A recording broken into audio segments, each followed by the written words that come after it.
जो यशाया की पुस्तक 55 अध्याय उसका 10 में यह लिखा है, जिस प्रकार से वर्षा और हिम आकाश से गिरते हैं और वहां यूं ही लौट नहीं जाते, वरन भूमि पर पड़कर उपज उपजाते हैं, जिससे बोने वालों को बीज और खाने वालों को रोटी मिलती है। हालेलुया। परमेश्वर के पवित्र वचन के पढ़े, सुने, समझे और कबूल के जाने परमेश्वर की आशीष हो। आमीन।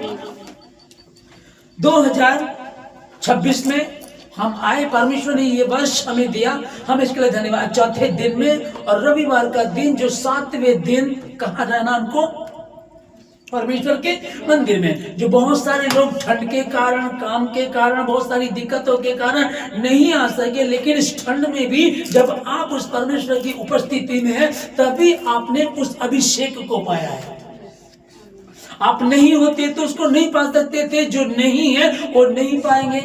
वो तो नहीं पा सके ना, वो तो रह गए, वो उससे वो वंचित रह गए। फिर बात करते हैं कि हमको आशीष नहीं मिलती, फिर बात करते हैं मुझे रहते हैं, फिर बात करते हैं मेरा बच्चा अभी भी नहीं सुधर रहा है। अंकित को जैसे ले लो कि ना 1 जनवरी को आया, ना उससे पहले संडे को आया, ना आज आया, और ये देखेगा कि उनका दिमाग ज्यादा खा रहा था काम में, और जबकि पता है कि मुझसे अलग होकर तुम कुछ भी नहीं कर सकते। जिस वचन को हम लोग यहाँ पढ़ रहे हैं, जिस प्रकार से वर्षा और हिम आकाश से गिरते हैं और वहां यूं ही लौट नहीं जाते, वरन भूमि पर पड़कर उपज उपजाते हैं, जिससे बोने वाले को बीज और खाने वालों को रोटी मिलती है।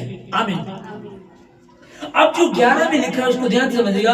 उसी प्रकार से मेरा वचन भी होगा जो मेरे मुख से निकलता है, वह व्यर्थ ठहर कर मेरे पास ना लौटेगा, परंतु जो मेरी इच्छा है उससे वह पूरा करेगा, और जिस काम के लिए मैंने उसको भेजा है उससे वह सफल करेगा।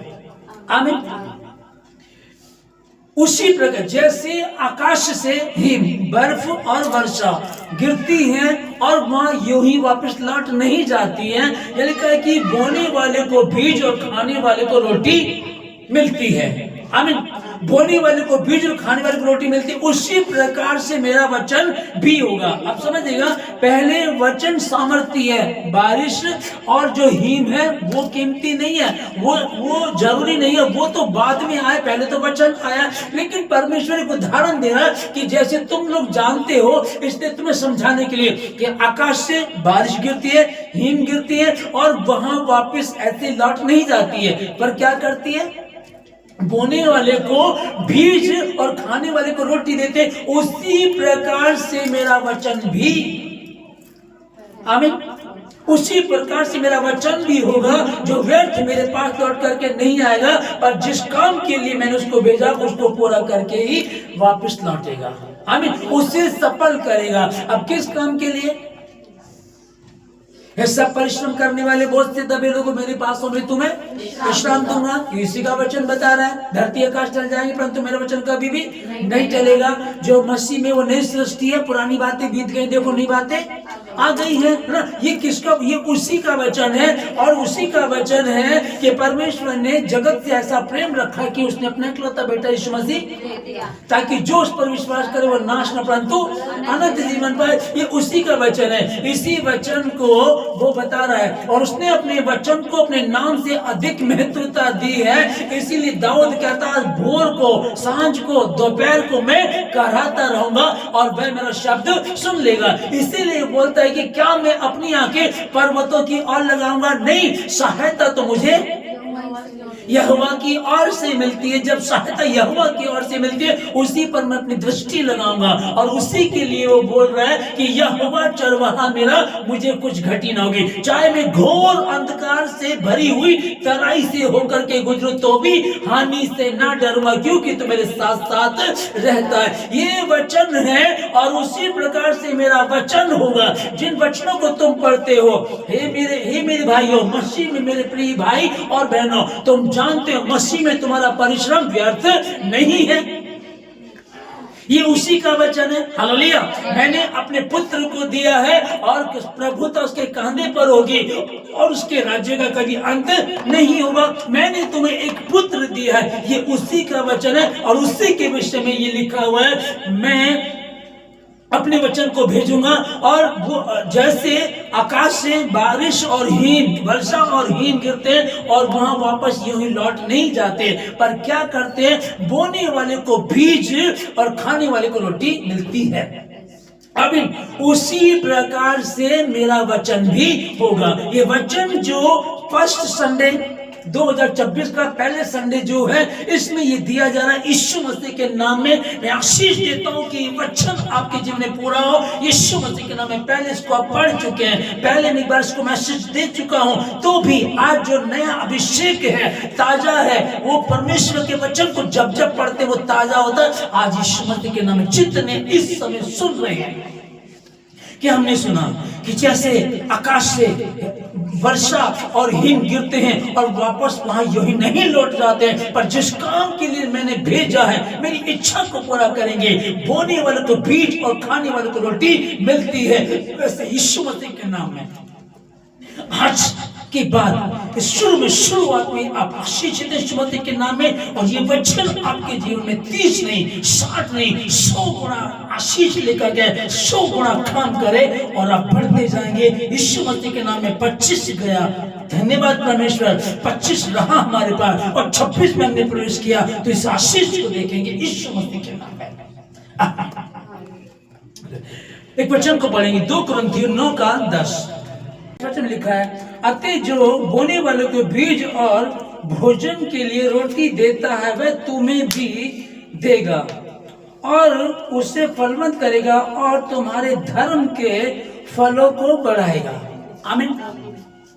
तुम्हारी धर्म की धार्मिकता के फलों को, दुष्टता के नहीं, जो धार्मिकता के फल उसको बढ़ाएगा, ठीक है ना, वो तुम्हें भी बीज देगा। जब धरती पर रहते हुए बहुत सारे चीजों को हम देखते हैं कि शतुष का पेड़ होता है, उसकी जड़ें जमीन पर बहुत ज्यादा होती है। उसके लिए यीशु मसीह ने कहा कि यदि तुम शतुष के पेड़ को कहोगे यहाँ से उखड़ जा, तो ये उखड़ जाएगा। तो उस शतुष का पेड़ क्यों कहा गया? क्योंकि उसकी जड़ें जमीन पर बहुत होती है। ओके, एक चाइनीज होता है, बांस का पेड़ जो चाइना का है, उसके विषय में बताया जाता है कि अगर आप जमीन पर उसको लगाएंगे तो पहले 4 सालों में कुछ भी होता हुआ नजर नहीं आएगा, पर जो जानते हैं कि ये 5वें वर्ष में काम करता है, तो वो क्या करते हैं, बीज लेकर, चाइनीज बैम्बू का बीज लेकर आते हैं, उसको लगा देते हैं और 4 साल तक जो सिस्टम है, पानी दिया, खाद दी, ठीक है, बस उसके बाद 4 साल तक वो आराम से बैठ जाते हैं। लेकिन 5वें वर्ष में जब वो शुरू होता है तो पहले ही 46 दिनों में वो 80 से 90 फीट तक ऊंचाइयों पर चला जाता है। तो परमेश्वर ने जब इस प्रकार का पौधा बना रखा है और 4 साल पहले शुरुआत में कुछ भी नजर नहीं आता, परंतु 5वें वर्ष में शुरुआत होती है, तो यीशु मसीह के नाम में इस वचन को आपके जीवन में, ये वचन आपके जीवन में काम करे। उसी प्रकार से बीते वर्ष में कुछ नहीं हो पाया, 4 साल गुजर गए, कितने वर्ष हमारे गुजर गए, ये 5वां वर्ष यीशु मसीह के नाम में आप लोगों का है और वह तुम्हें बीज देगा और तुम्हारे धर्म के कामों को बढ़ाएगा भी यीशु मसीह के नाम में। वो आशीष आपकी। भजन संहिता 68 उसका 8 और 9 में यह लिखा है कि तब पृथ्वी कांप उठी और आकाश भी परमेश्वर के सामने टपकने लगा। उधर सीने पर्वत परमेश्वर, हाँ, इज़राइल के परमेश्वर के सामने कांप उठा। आमीन। अब दूसरे के 9 को देखिएगा, 9 में लिखा कि हे परमेश्वर, तूने बहुतायत की वर्षा की, तेरा निज भाग बहुत सूखा था, परंतु तूने उसको हरा भरा किया है। आमीन। इस वचन को देखिए, तेरा निज भाग जो बहुत सूखा था, तूने उसको हरा भरा किया। हालेलुया। कई बार जैसे कि परमेश्वर में हम लोग हैं, प्रार्थना कर रहे हैं, परमेश्वर के साथ संगति कर रहे हैं, लेकिन कई बार लग रहा है कि अभी तक तो कुछ भी फर्क नजर नहीं आ रहा है, अभी तो कुछ भी नहीं हो पा रहा है, कैसे होगा, कैसे करेंगे, समझ में नहीं आ रहा। ये जो हमने 68 का भजन संहिता 9 में पढ़ रहे हैं, हे परमेश्वर तूने बहुतायत की वर्षा की, तेरा निज भाग बहुत सूखा था परंतु तूने उसको हरा भरा किया है। आमीन। तेरा नीज मतलब कि उसका जो नीज भाग है वो बहुत ही सूखा था। अब कैसे जो इजरायली लोग थे शुरुआत में हम देखते हैं वो 400 साल से भी ज्यादा गुलामी में बने रहे, फिर जब ये परमेश्वर लौटा करके लिया है, जब इजराइल देश बन गया वो अपनी जगह में रहे, तब जो वो गलती करते थे तब वो सूखे रहते थे। कैसे परमेश्वर दूसरे राजाओं को उभारता था, उनके मन में डालता था, वो आकर के इनको लूट करके ले जाया करते थे और इनको गुलामी में रखते थे। अब ये बहुत ही सूखे भाग हो गए थे, ये बहुत ही तेरा नीज भाग जो बहुत ही सूखा था परंतु तूने उसको हरा भरा कर दिया। कब हुआ? जब दानियल बना रहा प्रार्थना में कि कुछ होता रहे, मैंने तो तीनों पहर जाना, यरूशलेम की तरफ उस खिड़की को खोलना है, अपने हाथों को उठा करके उधर को प्रार्थना करनी है, वो अपने वायदे का पक्का था। जब नehemiah इस बात को लेकर के चिंतित हुआ कि मेरे जो अपने लोग हैं वो दुखी हैं तो मैं कैसे खुश रह सकता हूं, तब तेरा जो भाग, तेरा जो नीज भाग बहुत सूखा था उसको तूने बहुत ही हरा भरा किया है। आमीन। ध्यान से इसको समझ लीजिएगा, फिर से मैं एक दो पढ़ देता हूं उसको अपने लिए। हे परमेश्वर तूने बहुतायत की वर्षा की, तेरा नीज भाग बहुत सूखा था परंतु तूने उसको हरा भरा किया है। कर दूंगा नहीं, करूंगा नहीं, किया है। हालेलुया। ये जो 2026 की ये आशीष आप लोगों के लिए, कई बार लगता है कि हम पर्सनल प्रेयर करना चाहते हैं लेकिन हम रेंट पे रहते तो दूसरे लोग भी हैं, तब वो लोग बोलते तुम शोर मचा रहे हो, तुम हर टाइम ये हालेलुया बोलते रहते हो, प्रार्थना करते रहते हो। अब बड़ी मुश्किल हो रही, क्या करें कि ये अभी भाग थोड़ा सूखा नजर आ रहा है, अभी परेशानी चल रही है, हम समझ में नहीं आ रहा। काम करने जाते हैं, संडे की कई बार छुट्टी नहीं मिलती, छुट्टी लेते तो हमारा जो बॉस है वो बुरा मान जाता है, अब हमारी समझ में नहीं आ रहा, लेकिन आप उसके प्रति ईमानदार रहे। हालेलुया।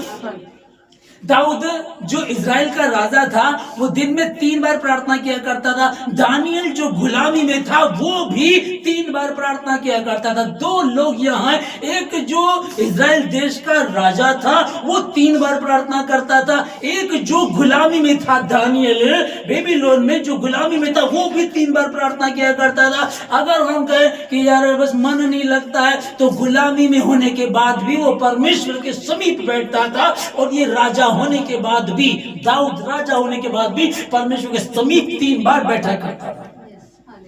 सांझ को, भोर को और दोपहर को मैं कराता रहूंगा और वह मेरा शब्द सुन लेगा। हालेलुया।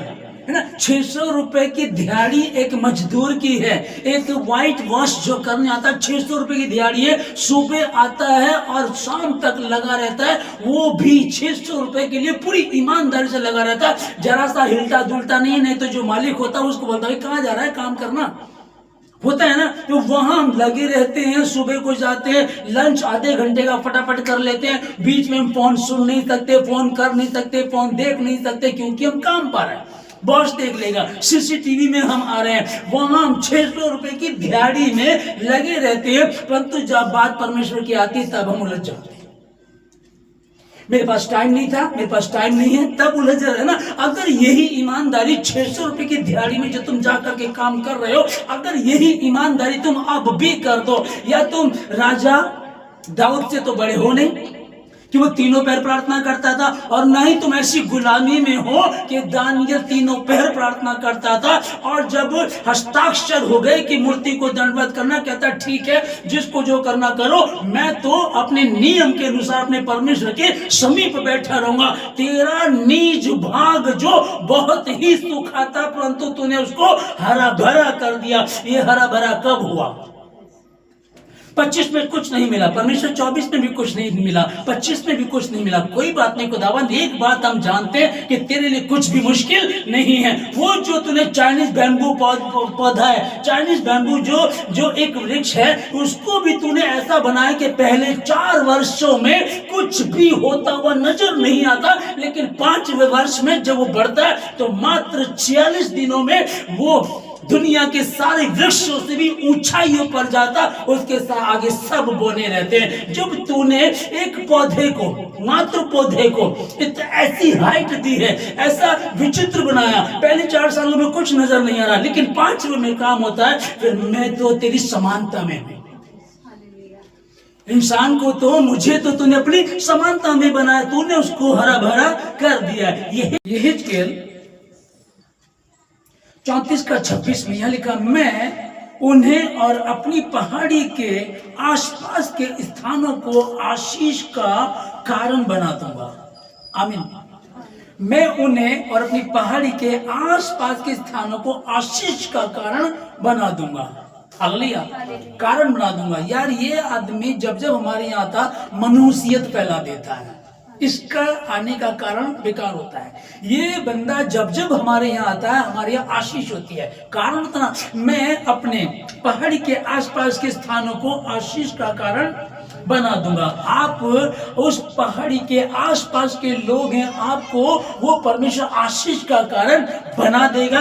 तू बचेगा, तेरा घराना बचेगा, और जितने तेरे साथ होंगे वो बरकत, वो आशीष यूं ट्रांसफर होती जाएगी यीशु मसीह के नाम में। आमीन। और आगे लिखा है, और मेह को मैं ठीक समय में बरसाया करूंगा और वे आशीषों की वर्षा होंगी। आमीन। बारिश जैसे कि कई बार आप देखिएगा कि फसल पक्की हुई है और बारिश आ जाए तो फसल खराब हो गई, बेमौसम बरसी, ठीक है ना। और जिस समय हमने बीज बोया है उस समय में बारिश की आवश्यकता होती है ताकि अच्छा हो जाए, लेकिन उस समय बारिश नहीं होती है तो भी क्या हो रहा है, बारिश बेमौसम होती है तो कोई फायदा नहीं है। जब भूख लगी तब खाना नहीं है, और जब भूख नहीं लगी तब खाना, तो उसको फायदा कुछ भी नहीं है। ये क्या बोल रहा है कि और मेह को, बारिश को मैं ठीक समय में वर्षा करूंगा और वे आशीषों की वर्षा होंगी। आमीन। मैं और आप, हम किसान तो है नहीं, खेती बाड़ी हमारी नहीं है, तो बारिश का तो कोई मतलब बनता नहीं है। यहाँ क्या बात चल रही है, यहाँ वो बोल रहा कि और वे आशीषों की वर्षा होंगी। जिस प्रकार आकाश से हिम और वर्षा गिरते हैं और वहां यूं ही वापस नहीं लौट जाते, उसी प्रकार से मेरा वचन भी होगा जो व्यर्थ लौट करके मेरे पास नहीं आएगा। मेह को मैं ठीक समय में बरसाया करूंगा और वे आशीषों की वर्षा होगी। मैं बताया आप लोगों को, हम तो किसान नहीं है, खेती बाड़ी हमारी नहीं है, तो फिर इस वर्षा से क्या मतलब है। तो उसको उसने क्लियर कर दिया, ये बारिश की बात नहीं चल रही, और वो आशीषों की वर्षा होगी। मैं तुम्हारा परमेश्वर हूँ, उसके मुख से जो वचन निकलता वो पूरा होता है, वो वापस मेरे पास यूं ही लौट करके नहीं आएगा। जिस काम के लिए मैंने उसको भेजा उसको पूरा करके ही वापस लौटेगा। भजन संहिता 33:9 में यह लिखा है, क्योंकि जब उसने कहा तब हो गया, जब उसने आज्ञा दी तब वास्तव में वैसा ही हो गया।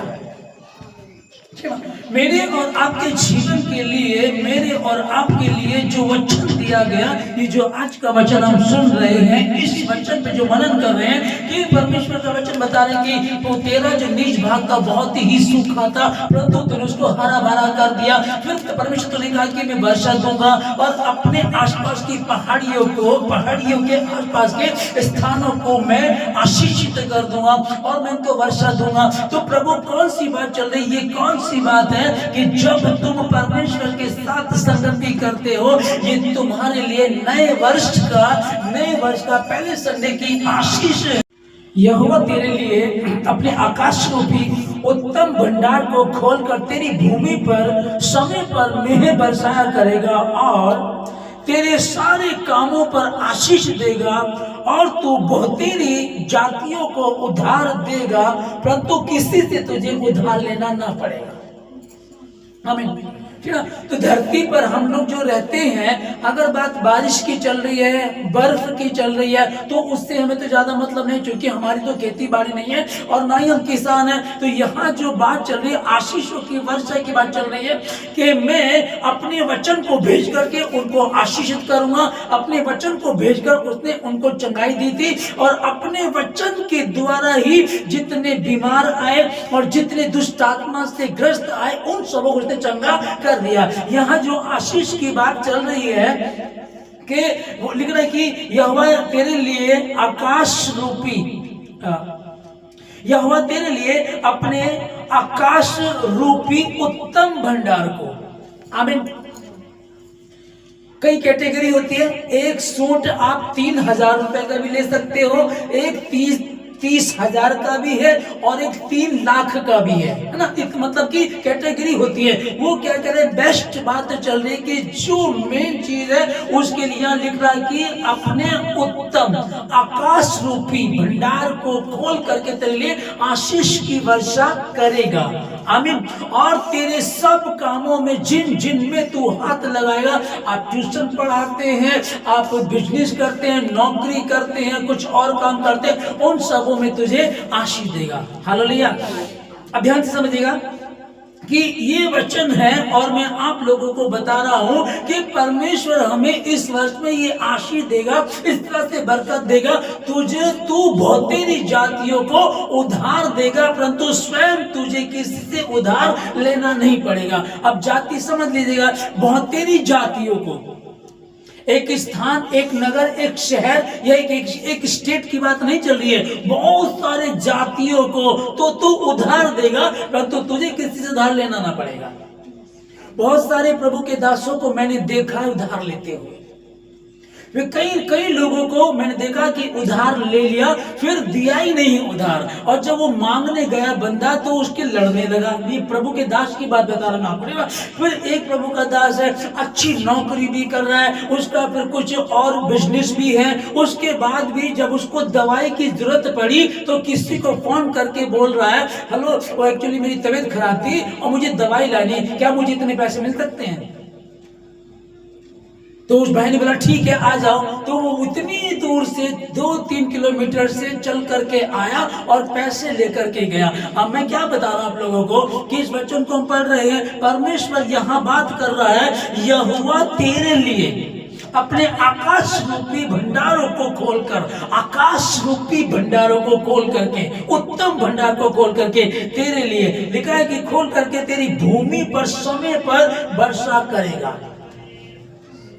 वो बारिश देगा। वो कौन सी आशीष की बारिश? जब दवाई चाहिए तो हम उधार मांगने जा रहे हैं, दवाई लेने के लिए तुम्हें उधार मांगना पड़ रहा। वो क्या बोल रहा, समय पे, जब समय है कि लंच है तो लंच मिलेगा, डिनर है तो डिनर मिलेगा, समय है कोई फेस्टिवल है, तुमको कोई कपड़े चाहिए तो मिलेंगे, अरे तुम्हारे कारोबार में जरूरत है तुम्हें वो देगा। और यहाँ खुदा का खादिम किसी को बोल रहा मुझे इतने पैसे चाहिए उधार।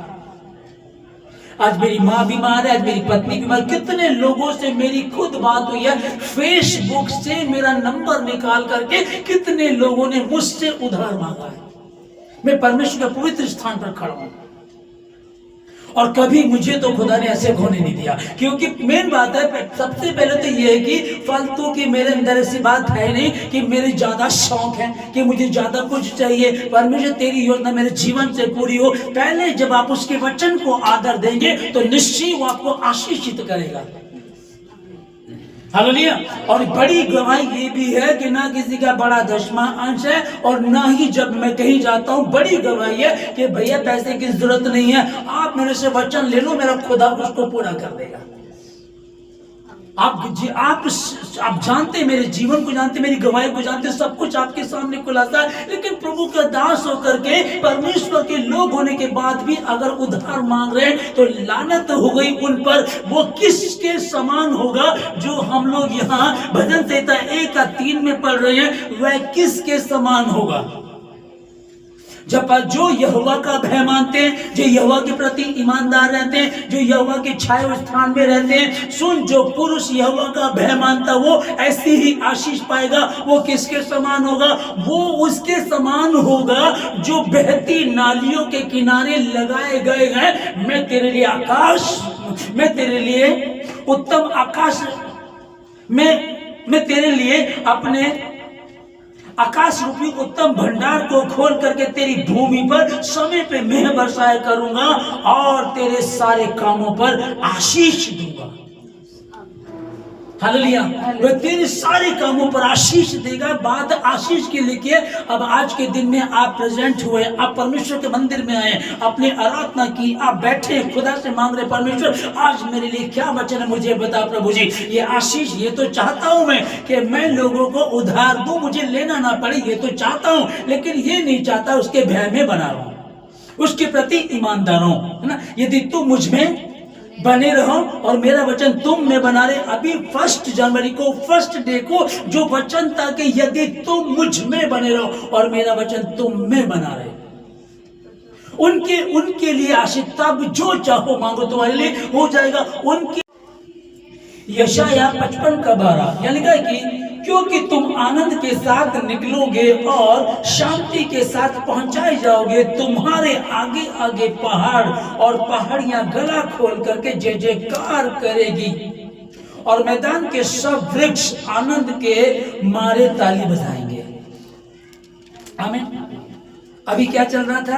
अभी 2025 में कुछ दिक्कतें, परेशान नहीं, कोई बात नहीं है, ठीक है ना, कुछ प्रॉब्लम रही है, पर अब क्या लिख रखा है यहाँ? अब लिखा है क्योंकि तुम आनंद के साथ निकलोगे।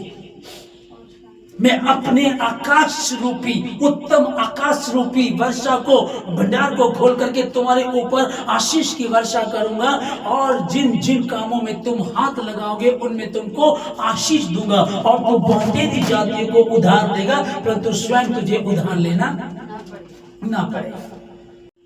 यशाया 55:13 में तब भटकइयों के बदले सनोवर उगेंगे और बिच्छू पेड़ों के बदले मेहंदी उगेगी और इससे यहोवा का नाम होगा जो सदा का चिन्ह होगा और कभी ना मिटेगा।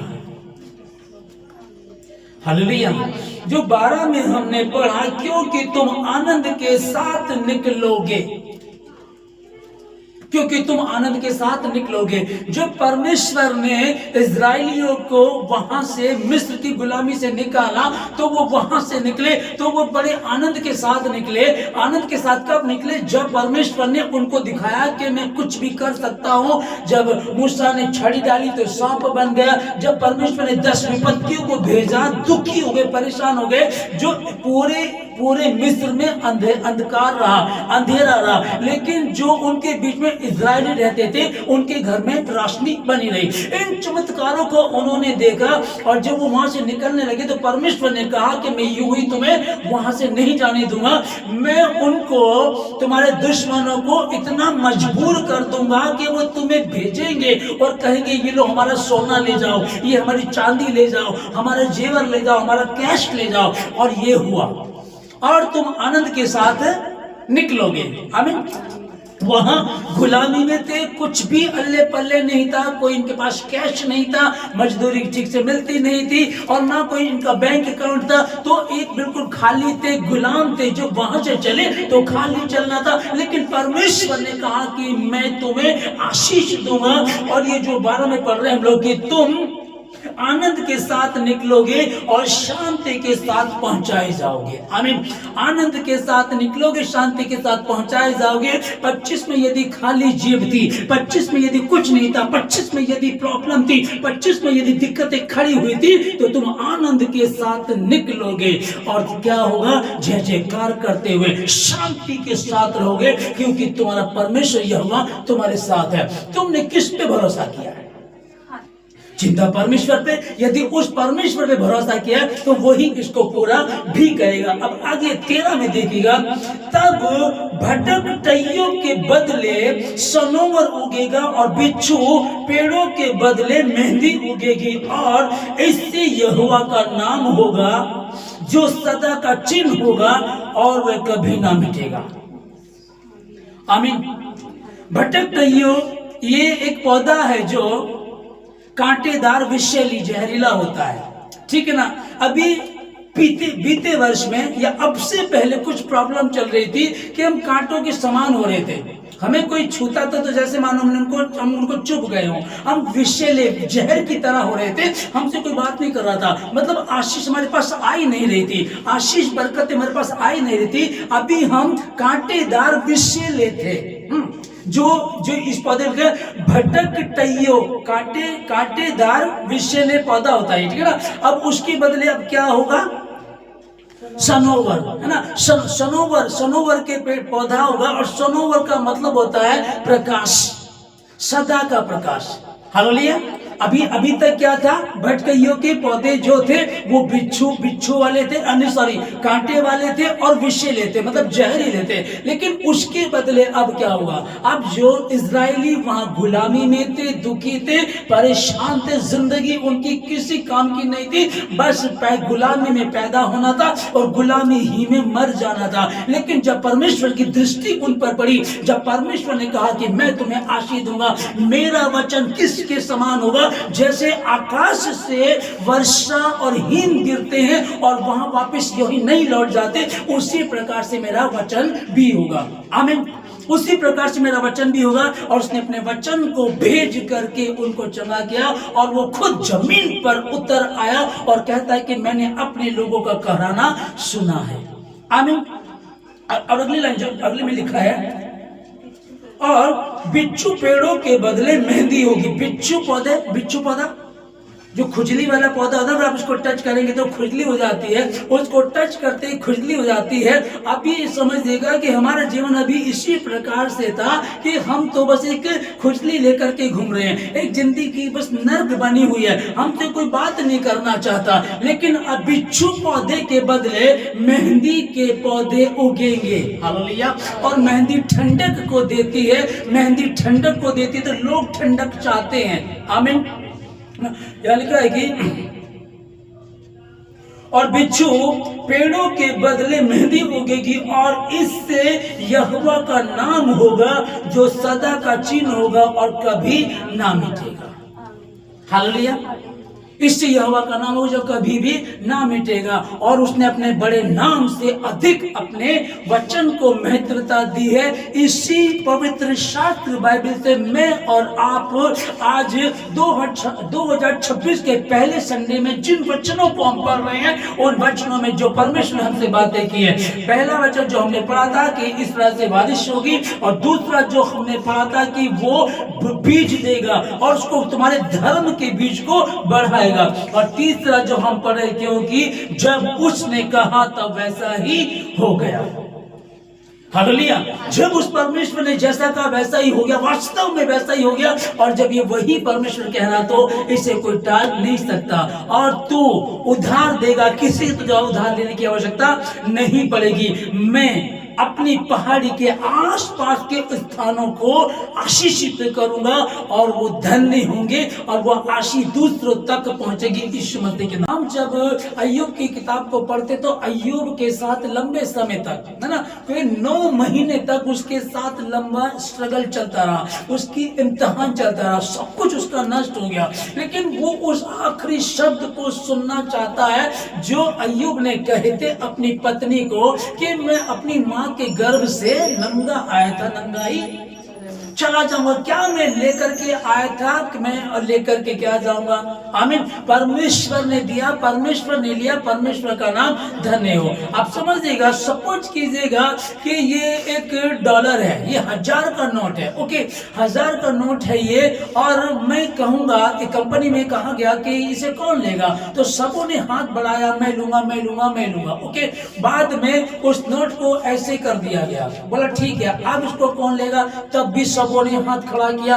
फिर उसको ऐसे पैरों के नीचे ऐसे ऐसे ऐसे रोन दिया गया, और तब बोला अब कौन लेगा, तब भी सबने बोला मैं लूंगा। ठीक है ना। फिर उसको ऐसे नाले में फेंक दिया गया और बोला अब इसको कौन लेने जाएगा, तब भी सब तैयार थे उसको लेने के लिए।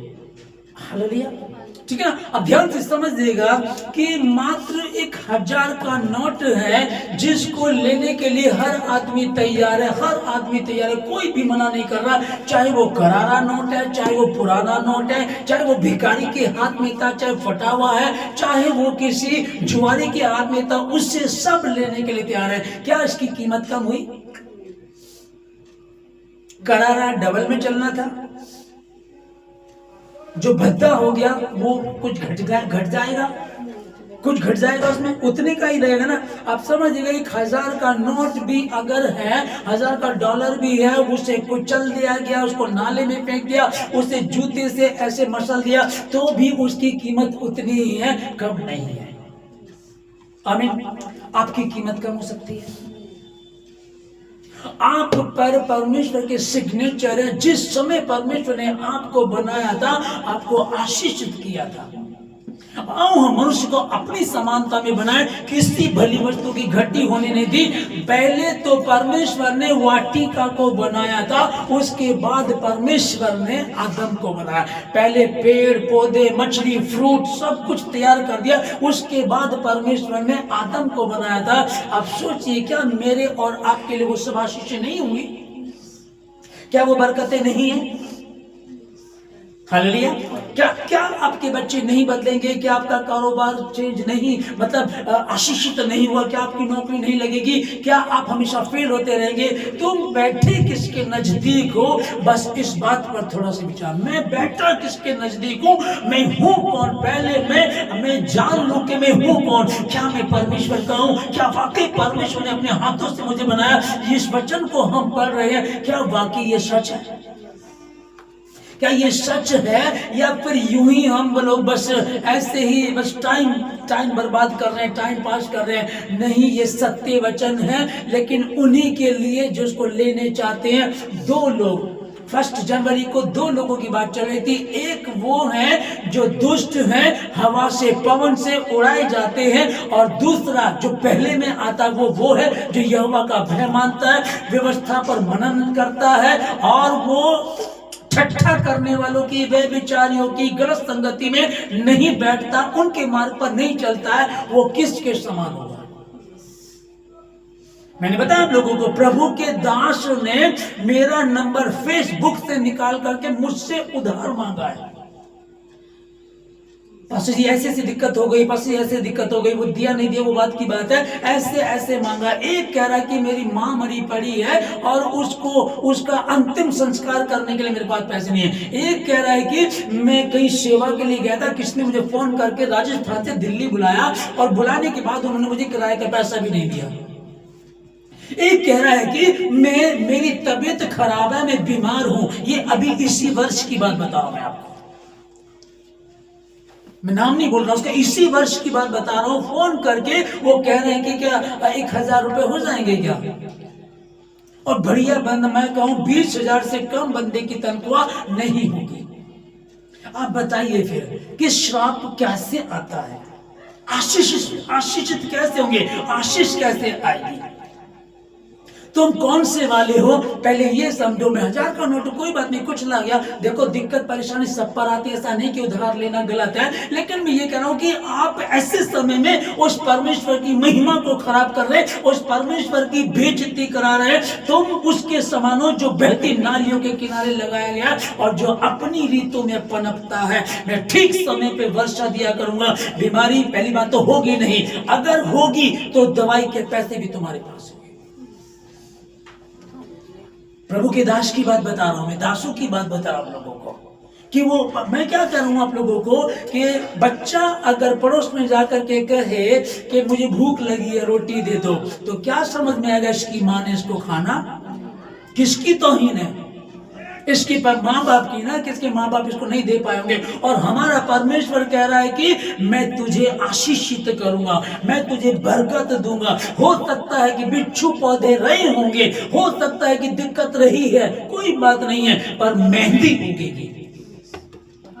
हालेलुया, मेहंदी उगेगी। हो सकता है कुछ परेशान रही होगी, मेरा क्या करना है, मैं परमेश्वर का बच्चा हूं। यही बात दानियल ने कहा कि राजा के खाने को खा करके हम अपने आप को अपवित्र नहीं करेंगे, हम अपवित्र नहीं करेंगे। जो उसका जो साग पात है मैं तो वही दिया कर, बाकी अपने मीट मछली अपने ड्राई फ्रूट अपने पास रख, मैं तो साग और पात ही दिया कर। और परमेश्वर ने ऐसा किया। जब वो वहां परमेश्वर की महिमा करना चाहते थे तो परमेश्वर उनके चेहरे के तेज इतना कर दिया था कि जो राजा का ठहराया हुआ भोजन खा रहे थे, उनके चेहरे उतरे हुए थे, और ये 4 योद्धा परमेश्वर में विश्वास करने वाले, इनके चेहरे तेज थे।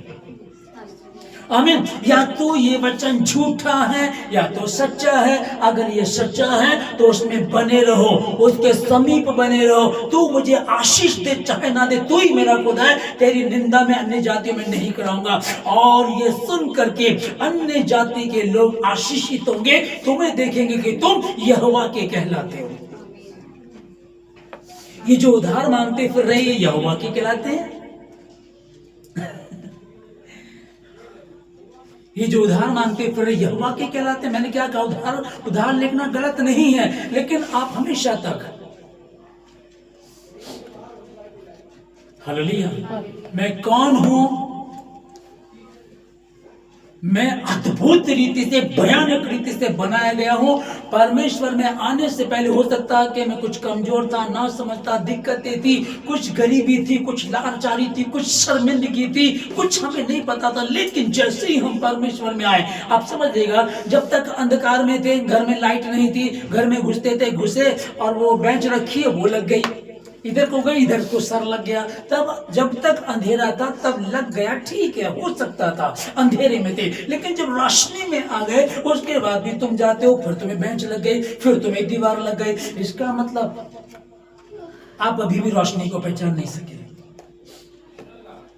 हालेलुया। मैं तुम्हारा परमेश्वर यहोवा हूं, और मैंने तेरा नाम लेकर के तुझे बुलाया है। तुमने मुझे नहीं, परंतु मैंने तुम्हें चुना है। हालेलुया। सर्वशक्तिमान परमेश्वर में धन्यवाद देता हूं पिताजी सारी बातों के लिए, आज की सुबह के लिए, सुंदर समय के लिए, आज के पवित्र वचनों के लिए परमेश्वर, कि प्रभु जितने लोग इस समय भवन के आसपास सुन रहे हैं, जितने ऑनलाइन सुन रहे, परमेश्वर में इन लोगों ने जब ध्यान से वचन को सुना, मैं फिर से परमेश्वर आपके वचन से इनको बता देना चाहता हूं कि परमेश्वर ने तुम्हें इसलिए अडॉप्ट किया, इसलिए गोद लिया कि ताकि तुम परमेश्वर की महिमा को कर सको, तुम उसकी पत्रियां हो, चलती फिरती पत्रें। लोग तुम्हें पढ़ते हैं, लोग तुम्हें चाहते हैं।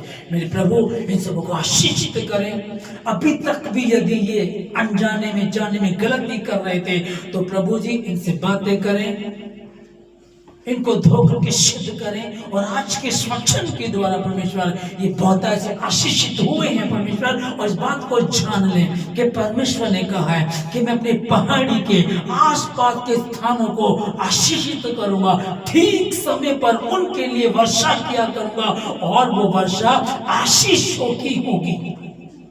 तो बहुतेरी जातियों को उधार देगा, परंतु स्वयं तुझे उधार लेना ना पड़ेगा। जिन जिन कामों में तू हाथ लगाएगा, उन कामों में मैं तुझे आशीष दूंगा। परमेश्वर, वो आशीष परमेश्वर आज इन लोगों की हो चुकी यीशु मसीह के नाम में। हमने सुना कुछ प्रभु के दास, कुछ प्रभु के लोग उधार मांग रहे हैं, लोगों का उधार लेकर के भी नहीं दे रहे हैं, जबकि आपका वचन बता रहा है कि तुम ईमानदार बनो, परमेश्वर की महिमा के लिए कार्य किया करो, तो भी लोग गड़बड़ी कर रहे हैं। प्यारे प्रभु, उन प्रभु के दासों के लिए प्रार्थना करते हैं परमेश्वर कि प्रभु तेरे वचन को समझ नहीं पा रहे, जान नहीं पा रहे, ये वचन उनके जीवन में भी काम करे, उनके जीवन में भी काम करे। कि प्रभु तूने कहा कि तू बहुतेरी जातियों को उधार देगा, तुझे स्वयं उधार किसी से लेना ना पड़ेगा। मैं उधार क्यों मांग रहा हूँ, क्यों मैं मांग रहा हूँ उधार, मैं क्यों, क्योंकि मैं तेरा बच्चा हूँ, देव तू मेरा पिता है, मैं तेरी संतान हूँ परमेश्वर, तू मेरी जरूरत को पूरा करेगा। तूने कहा परमेश्वर, जब हम ऐसा कहेंगे, जो लोग भी हैं जो अभी तक भी समझ नहीं पा रहे हैं, क्योंकि प्रभु ने कहा मेरी प्रजा मेरे ज्ञान के ना होने के कारण नाश हुई जाती है। प्रभु राजा उन सबों को संभाला, जितने हमारे भवन में, इन सबों को आशीष दे परमेश्वर। 30 नहीं, 60 नहीं, 100 गुणा के आशीष के लिए हकदार है परमेश्वर। इनको संभालें, जितने ऑनलाइन सुन रहे इन सबों को आशीष देते यीशु मसीह के नाम में। खुदावंद इस वर्ष में प्रभु जी चौथे दिन में, फर्स्ट संडे में जब हमारे परमेश्वर आज से वायदा करें खुदावंद तेरे समीप बने रहेंगे, तेरे प्रति ईमानदार रहेंगे, और जो आशीष आज आपने दी है यीशु मसीह के नाम में, यीशु मसीह के नाम में, जो ये कह करके रिसीव कर रहे हैं कि हम परमेश्वर के प्रति ईमानदार रहेंगे, उसका वचन हम में बना रहेगा और वो हम उसमें बने रहेंगे। इस कारण ये आज का वचन पूरी रीति से हमने पूरा होगा। यीशु मसीह के नाम में सबको आशीष देता हूं, यीशु मसीह के नाम से प्रार्थना करूं।